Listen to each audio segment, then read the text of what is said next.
Can you see part of it? And then to add no. On the back of the book, darn it. But you know, my brain. Because I am by no means trying to pretend that I am hip or cool to anything. Laughter, laughter, laughter. Ragdoll, ragdoll. Great, that was a lot of word.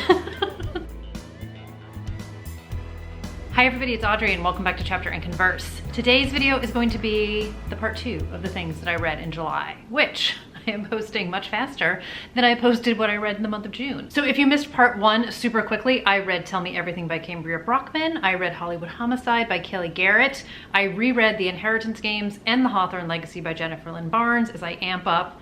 How many times have I told you guys this? For the final Gambit, which comes out on August 30th, which I'm so excited about. And I read, what else did I talk to you guys about? My Summer Darlings by May Cobb, which was so soapy and delicious and fabulous, and I loved every minute of it.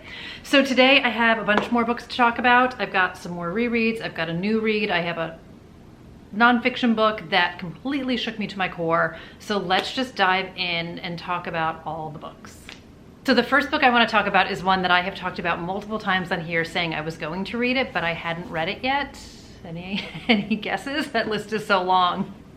And this was a book where I was so invested. I actually got the audiobook from my library so that if I was doing anything other than sitting down and reading it, I'm just looking to see how long it took me. I read this from July 24th to July 26th. I was in this book to win it, 374 pages, and I loved it. Spoiler, not spoiler, drumroll, but I don't even know. And that book is Ragdoll by Daniel Cole, which is the first in a 3-book series as of now. I don't know if there's going to be more to them. This was also made into an AMC multi-part series, which I have started to watch, which I have other thoughts about, but this is super dark and messed up. And I have to say, one of the reasons I had held off on reading it, so this is like murdery police investigation serial killer time, is so many of the quotes from authors, like the blurbs, use the word gruesome. And I was like, can I handle this? Do I have it in me? Like, it literally says a gruesome delight. And I was super nervous going into it because I was afraid I wasn't gonna be able to handle it. And I don't know what it says about me. I was fine. It was definitely a whole different level of murdery that I have read in a long time. And I think part of what made it not bother me is that it was so well written and so woven into the story and so served the story and just so expertly done that it didn't bother me the way that I was afraid it was going to bother me. So the core of this story, let's do the setup for you guys, which I probably should do that stuff first, but you know, my brain. So in this one, we are following William Wolf Fox. So him and his former partner, Emily Baxter, get called to a murder scene. And what they find is a body made of the dismembered parts of 6 victims sewn together. Right, gruesome. Fairly gruesome. And this becomes known in the press as the Ragdoll. So Wolf and Emily are investigating the Ragdoll, trying to figure out obviously who done it. They're also trying to figure out who the 6 people whose body parts are sewn together belong to, and then to sort of add a level of complication or excitement to the situation, Wolf's ex-wife is a very popular journalist, and she winds up getting a list in the mail, which is the next 6 people that the Ragdoll killer is going to kill, and Wolf is the 6th person on the list. So there's a lot going on here. I have to say, I already said it. I really loved this book, compulsively read it. And the audiobook, which of course, remember how I was like, I'm prepared. Let me see who the audiobook narrator was. Okay, this was narrated by Alex Wyndham, and I have to say, he added, I think, such a level of intensity and super dark humor, and really voiced this story in a way that I don't know that I would have necessarily had that level on the page. And it's very well written on the page, but literally having his voice in my ear set the tone. I started with the physical book, then I went to the audiobook, and then I was dipping in and out in those 2 whole days it took me to read it. But he did such an incredible job of creating voice for Wolf and for really setting the tone of the story that it's almost like it shifted Wolf to like a higher level for me, if that makes any kind of sense. I feel like it doesn't. But there is such incredible, I feel like I should be holding up the book like a good booktuber, such incredible dark humor to this as well. And there are quotes from Wolf that are outstanding and like laugh out loud kind of funny, especially in the midst of these very horrible, difficult scenes. But this book is fast, it is smart, it's very clever. There are a lot of characters in this book because we have the police force trying to track down the serial killer, and I loved everyone. And I feel like you got to know different people, you really got to understand them. I just thought it was so brilliantly done. And there's like this very funny Wolf line, and I know I'm not gonna be able to find it. I dog-eared this book, as I always do when I love a book so much. Like there's literally a section, let me give you guys an idea, where all of these pages are dog-eared. So from 135 to 145, I have dog-eared every single page for one reason or another, but it's so good. So I do have book number 2, Hangman, over here. I don't have book number 3 yet, which is Endgame. I literally almost bought it, but I'm trying to, laughter, not buy as many books. So we'll see. But I think this book is absolutely incredible. So highly recommend. So I started the AMC series. I think on the 3rd episode. I feel like these are the kind of, like when you have these multi-part series and you sit down and watch a few of them all at once, like it kind of like blurs together because you're like, next episode. But I'm pretty sure I'm on episode 3. And I will reserve judgment until I'm done with it. And maybe if anybody's interested, I can do like a non-spoiler book 2 screen adaptation review, or I can do a spoilery one if people want that, or non-spoilery and then flip to a spoiler section. But so far, I'm enjoying it, but it has definitely taken liberties from the book already, which bums me out, and liberties that I don't think needed to be taken, like changing a character, which it would have been easy to keep them as a certain character in the book. And there's also something that gets revealed in the first episode of the TV show that doesn't get revealed till much later in the book, which I also think was a missed opportunity, because when it was revealed in the book, it was much more jarring, whereas now it's like it changes the whole trajectory of the story in some ways, which bums me out. I don't know why they did that. Like, I also feel like that wasn't necessary to do. So all in, read the book first. I do think if you watch the TV show without having read the book, it definitely has entertainment value. And again, full review to follow after I finished it. But long story short, I'm talking for way too long, loved this book so much. Okay, the next book is a lot less intense than Ragdoll, and it's the Agathas. So I mentioned this in another video as well. Let me get the author's name right. Kathleen Glasgow and Liz Lawson. So this is a YA mystery, and I loved this book so much. I thought this was such great fun. I also dog-eared this one to the high heavens. And when I had first heard about this book, my antenna was like instantly up. And I definitely felt like it was in the vein of like Good Girl's Guide to Murder and Truly Devious and the Hawthorne Legacy series, or the Inheritance Game series, I always say it wrong, and the Brittany Cavallaro, Charlotte Holmes, Jamie Watson series. And if you guys have seen my book haul, which should have gone up by now, I've said all this stuff already, but anyway, it's very much in the vein of those books in all the best ways, but also unique in its own right. So this book follows 2 teenagers. When I had originally heard about the book, it was about Alice Ogilvy, and it was like her and her tutor wind up solving this mystery of a missing girl in their town.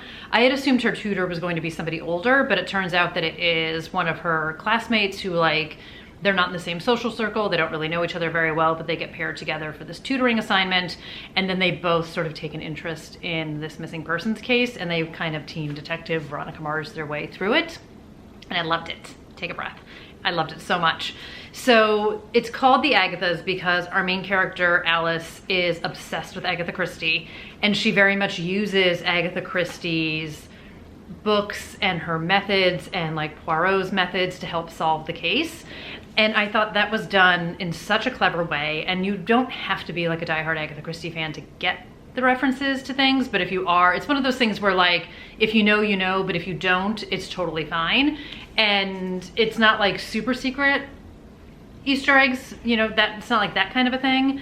So like each of Alice's chapters open with a quote from like an Agatha Christie book, which I loved. Like I thought there were just some great details in that way. There is a map in the book, which I love. I always love a map, right? And it's also about what just an incredible badass Agatha Christie is, which is also tremendous. So in this one, we have Alice, as I said, and last summer her boyfriend Steve dumped her and started to date her best friend. So what a cool dude, right? So after Steve broke up with Alice, Alice disappeared for 5 days and she winds up coming home and nobody really knows sort of publicly what happened to her or where she was. So now it is the beginning of the school year and Alice is going back to school and has to sort of confront her old group of friends and her ex-boyfriend Steve. And she's a little bit sort of on the outs, as you can imagine, with her friend group, who are the super popular kids in school. And sort of no sooner does the school year start, there's an opening party, and Steve's new girlfriend, let me get the name right please, Brooke Donovan, winds up going missing. So some people are sort of like, well, that happened to Alice last year, I'm sure she'll come back. But then other people are like, Brooke would never run away like that, what happened? And this becomes the investigation with Alice and then her tutor Iris, trying to find out what happened to Brooke. So we get an extended friend group, we get some great townspeople. They live in a town called Castle Cove, which I originally thought that was like a wink and a nod to an episode of Murder, She Wrote, because that's where I recognize it from. But it's actually a reference to a different book, and I'm gonna, oh, she talked about it in the back. There's a Q&A in the back with the authors, which I also thought was totally tremendous. And it was just quick and enjoyable and fun, and the characters are smart and they're clever and they're real, and there's some deeper things that are going on in this book as well. It's not just, I mean, not that a disappearing person is light or anything like that, but there's definitely some more deeper context to the book, and I hesitate to say anything because I don't want to give anything away in terms of reveals, but it's really, really smart. I'm so glad I picked this one up. Again, like I said, I had heard so many great things about it before it came out, and I'm so glad that I read it, have it. I don't know if there's more to come, like in a series or anything with these characters. I would love to see more of where they go, but great fun. If you're looking for a fast read, if you're looking for an engrossing read, I definitely think you can't go wrong with this book. The next book I have is a reread, and this is part of a project I am working on, and I'm a little bit behind in it, but I will get there, you guys, I promise. But this is Little Secrets by Jennifer Hillier. So I am behind in the fact that I still need to reread Jar of Hearts before I film my spotlight video of Jennifer Hillier, and I re-loved this book. So I loved Little Secrets when it came out. I had the arc of it, and that was the last time I read it. So this came out in 2020, so it's been a minute since I read this book. And I remember really loving it when I first read it, and I remembered the core story of it, but as with so many books, and we all read so many books, and when I actually listened to it the second time around, who read it? Who was the audiobook narrator? This was read by Kirsten Potter, and I devoured this book as well, and the audio was tremendous. I physically read it the first time around, but I loved it. And I, like, dare I say, I almost forgot how brilliant certain parts of this were, and it was just such a great reminder, not that I need one, of like why I love Jennifer Hillier as a writer and why I love her characters. So this book is about a woman named Marin, and it says she has the perfect life. So she is married to her college sweetheart, Derek. He runs his own company. She runs a hair salon. She is like the hairdresser to the rich and famous. And they're both uber successful. They're living in Seattle. They have a young son, Sebastian. And when the book opens, they are at the Christmas market at Pike's Place in Seattle, and Marin is with Sebastian, and she's on the phone with her husband, and she's like going in and out of different stores, and it's chaos and all the things, and she lets go of her son's hand for like half a second, and he's gone, and they never find him.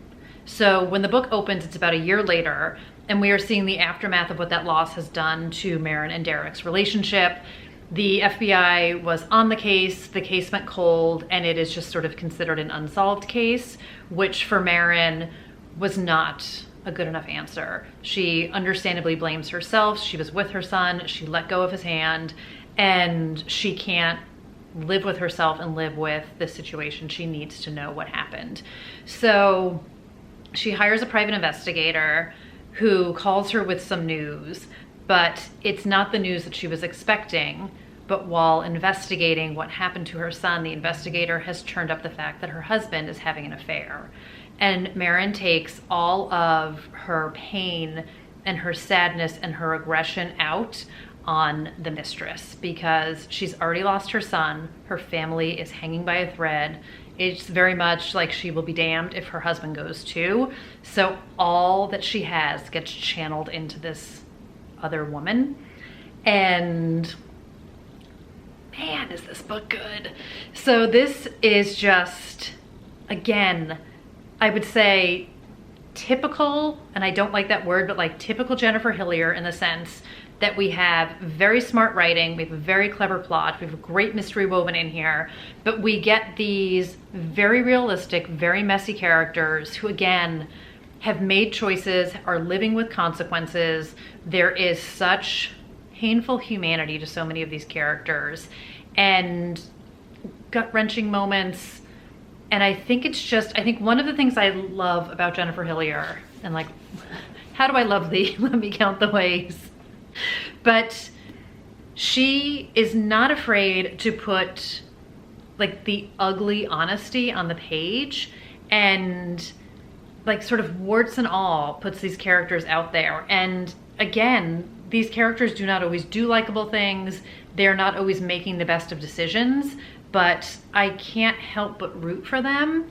And I just loved it. I loved where the story went. Again, the writing of the book, and I think it's very much like you think you know, and things that are going on behind the surface, or beyond the surface, or under the surface. Like you think you know what people are going through, but you have absolutely no idea.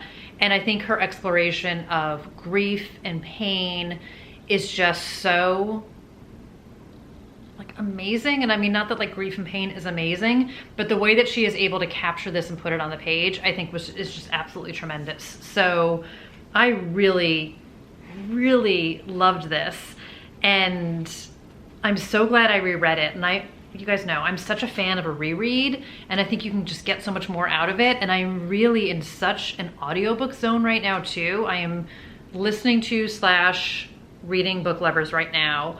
I had the great fortune of having that was a lot of word, the NetGalley arc of Carrie Soto, as well as the Libro FM arc of the audio. And I did like a read listen of that as well. I just did it with Ragdoll. Like I did it with Hollywood Homicide. Like I have just been in such a groove, and I'm finding that a very well done audiobook really can elevate a story to a completely different level. And I'm just loving every part of it. The next book I have is an ARC, which is coming out on August 23rd, and this is The Darkness of Others by Kate Holohan. So Kate Holohan did a giveaway on her Instagram. She basically was like calling all booktubers / bookstagrammers, like if anybody wants an ARC of my book, let me know and I'll send it to you. And I was like, yes, please, thank you. And she sent it, and it's absolutely amazing. A, that she did it, and B, that I got the book, and C, the book is great. So win-win-win, right? So the back of this says, for fans of Ruth Ware and Lisa Jewell, ding, ding, ding, me as well. So I did read Little Secrets. No, that's the name of the Jennifer Hillier book.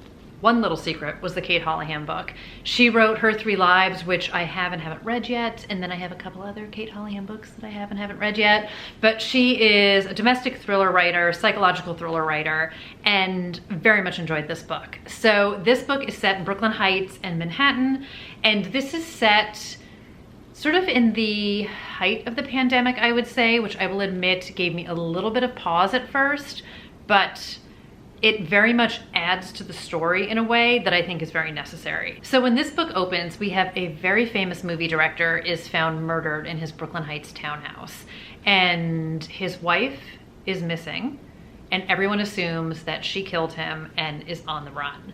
So our main character in this book is a woman named Amani Banks, and she is Melissa's best friend, and she absolutely does not believe that Melissa would have done this.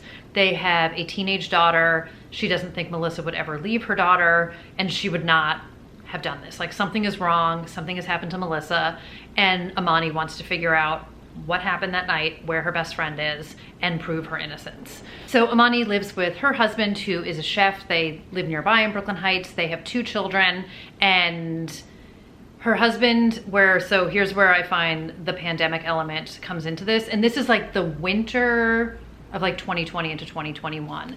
So at the beginning of the book, I will say, like, there's a lot of mask on, opening the windows, people in the house, you know, germs, touching, all of these things.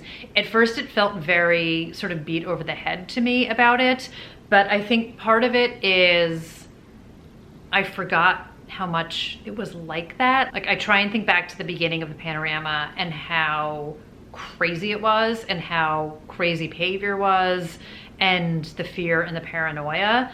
And it starts to taper in the book where it becomes like less of a harping on, but also in elements where, like, Amani goes to her daughter's school and people have masks on, and it's like she's describing the different masks, and her patients, she's a psychiatrist, they come in, they have their masks on, and like one has flowers and one has stripes, and how it's such a personality reflection, the masks that people chose. And it started to become more of, that's how life was, and that's how life still is, and this is life right now.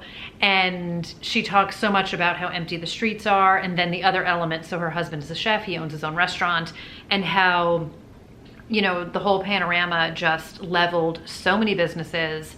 And where I really feel like it serves the story in so many ways is the pressure that was on people, the loss of revenue, the loss of jobs, just how desperate people were feeling, all of sort of that added pressure and stress that people were under. And it really starts to sort of pressure cook the characters in the book in so many different ways, which I thought was done so expertly and so smart. And it adds sort of a whole different kind of tension to things, and this thing that's happening out of your control. And I almost feel like in some ways, and this is me just putting my own conclusions on things, is not only is Amani trying to find out where her friend is and what happened and prove that she's innocent, that's a third thing, so let's use 3 fingers, but also trying to find something you can control in a situation that's completely out of our control, and a time that was so out of our control, and there was still so much unknown to things. So I almost feel like this was her way of controlling the chaos by having something that she could focus on and work on. And her working on it obviously causes tension with her husband, and there's so much more going on here, and there's other stories and there's other characters. I don't, you know, want to go into too many details and give anything away, but I really enjoyed this. And you know, I love anything in and around New York is always a buzzword for me. And this is definitely one of those books where, so we have multiple POVs and you're not quite sure what's happening at the beginning. So you're getting like the little breadcrumbs and the little snippets of things.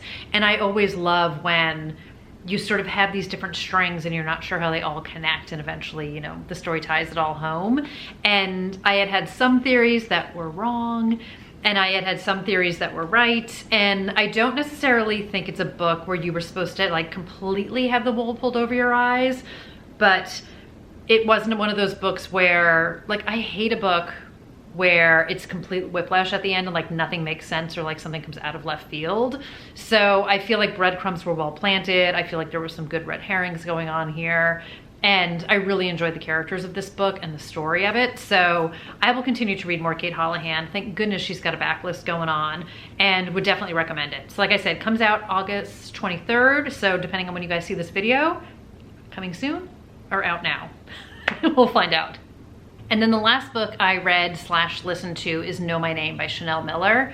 So I have heard so many tremendous things about this book, and I definitely felt like I needed to be in the right place to read this book. And I had heard so many tremendous things about the audiobook itself because Chanel Miller herself reads it. And I feel like I don't have the words to describe how this book made me feel, every emotion that I felt in this book. This book was such a journey, and the ability to turn pain into literature and artwork is just so incredible to me. And Chanel Miller herself is just such a powerful voice that I am like just even thinking about it. And I finished this book weeks ago. The chills that I felt reading this book, and I mean, I cried so many times listening to this book. This book is so tremendously well done. So if you don't know who Chanel Miller is or anything about this book, she was originally known as Emily Doe, and she wrote the victim impact statement in the Brock Turner trial, the Stanford swimmer case. So I knew the very high level story of the Brock Turner case, and it was, you know, he was this kind of golden child, Olympic hopeful. I want to say he was a freshman, and he was accused of sexually assaulting a woman at a fraternity party at Stanford. And he wound up getting 6 months in jail after a very lengthy trial. And that's mind-blowing to me in and of itself. And to read this book and hear this story now, and to really know what happened and what happened to her is so gut-wrenching on so many levels. And when the book starts, you know, she talks about really trying to reclaim her identity and who she is, and to be vocal about this case, not just about what happened to her, but about the justice system and the aftermath of what she went through and how it impacted not just her, but her family, her relationship, her entire life. You know, she had to leave her job, and it's just the ripple effect of what he did that night and how she has come out on the other side of it. And it's just like the strength and the tenacity and just the power of this woman is just, again, absolutely mind-blowing to me. And one of the things that, it very much talks about, and I think like a huge takeaway, is the resistance to talking about things that are, talked about sort of privately, or not putting a face on it or putting a real spotlight on it. And I think it's such an important book, and it's such an important story. And I can't help but think about like every party that I went to, and this is not my story, but I think about like we were never intentionally reckless when we went out, but maybe we were just ignorant and felt safe. I never thought twice about so many things that I did or situations that I put myself into when I was at parties, or if one of my friends went to the bathroom and I was left alone somewhere at a party, like I never thought twice about it. And I feel like so much of this story, which is not that you need to live in fear, but I feel like the light it shines on the conversation is so important. And again, her absolute honesty and transparency about what she went through and the emotions, I think is just, like I said, I don't know how many times I can say, just so incredibly powerful. So I highly recommend this book. Every trigger warning you can possibly imagine. It's not an easy read. It's not an easy listen. I do think it's an important one. I do think it's a worthwhile one. And I'm just very grateful for her to have come out, to have written this book, and to have had the strength to do it. I just think is absolutely incredible. So just absolutely amazing, amazing book. So that's gonna do it for today's video. Just such an incredible reading month from start to finish. And I'm happy to say the trend is continuing in August. I'm almost afraid to say it. So I'm having a really good reading month still also as well. It's always weird. I'm obviously filming this in August, so I'm reading in August. You guys know what I mean. So anyway, let me know, what was your favorite book of July? Did you guys do any rereads? What are you reading right now? What are you looking forward to? Is anybody else counting down to Ashley Winstead? I can't wait. I know you guys are probably so over me talking about it, but I can't wait. So until the next video, thank you guys for being here today, for listening, hanging out, supporting, all the fun stuff. And I will see you guys in another video really soon. Take care, everybody. Bye.